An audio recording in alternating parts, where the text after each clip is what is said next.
នៅក្នុងខណ្ឌច្បារអំពៅកម្លាំងសមត្ថកិច្ចបានរកឃើញនិងឃាត់ខ្លួនជនសង្ស័យជាជនបរទេសចំនួន81នាក់ដែលជាប់ពាក់ព័ន្ធនឹងអំពើឆបោកតាមអនឡាញនៅក្នុងបរិយាពេញហួតបើតាមក្រមសមត្ថកិច្ចជនសង្ស័យទាំងនោះបានលបលួចប្រព្រឹត្តបទល្មើសឆបោកតាមប្រព័ន្ធបច្ចេកវិទ្យាក្រោមរូបភាពលួងលោមស្នេហាក្នុងចំណោមជនបរទេសទាំង81នាក់ដែលត្រូវបានឃាត់ខ្លួននៅថ្ងៃប្រហ័សទី26កុម្ភៈមានជនជាតិចិនចំនួន72នាក់ក្នុងនោះស្ត្រី3នាក់និងជនជាតិភូមាចំនួន9នាក់ដោយឡែកនៅក្នុងសង្កាត់អូបែកក្អមខណ្ឌសែនសុខឯនោះវិញសមត្ថកិច្ចក៏បានឃាត់ខ្លួនជនបរទេសប្រុសស្រីចំនួន21នាក់ដែរដែលជាប់ពាក់ព័ន្ធនឹងបទល្មើសឆបោកតាមប្រព័ន្ធអនឡាញក្នុងនោះមានជនជាតិចិនចំនួន16នាក់ឥណ្ឌា1នាក់ប៉ាគីស្ថាន2នាក់និងនេប៉ាល់2នាក់នៅក្នុងប្រតិបត្តិការបង្ក្រាបបទល្មើសតាមប្រព័ន្ធអនឡាញទាំងពីរករណីនេះសមត្ថកិច្ចបានរឹបអូសវត្ថុតាងជាច្រើនផងដែរដូចជាកុំព្យូទ័រទូរស័ព្ទដៃ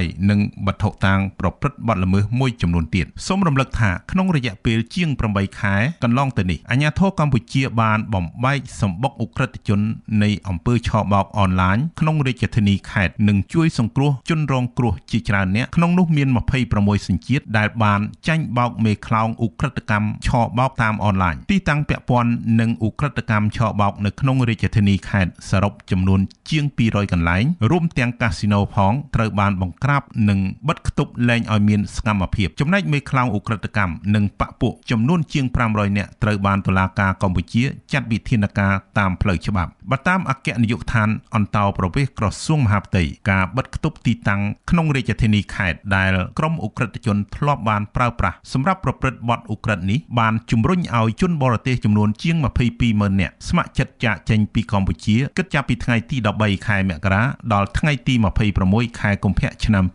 2026ក្នុងនោះមានជនជាតិចិនវៀតណាមឥណ្ឌូនេស៊ីឥណ្ឌាបង់ក្លាដេសនិងប៉ាគីស្ថាន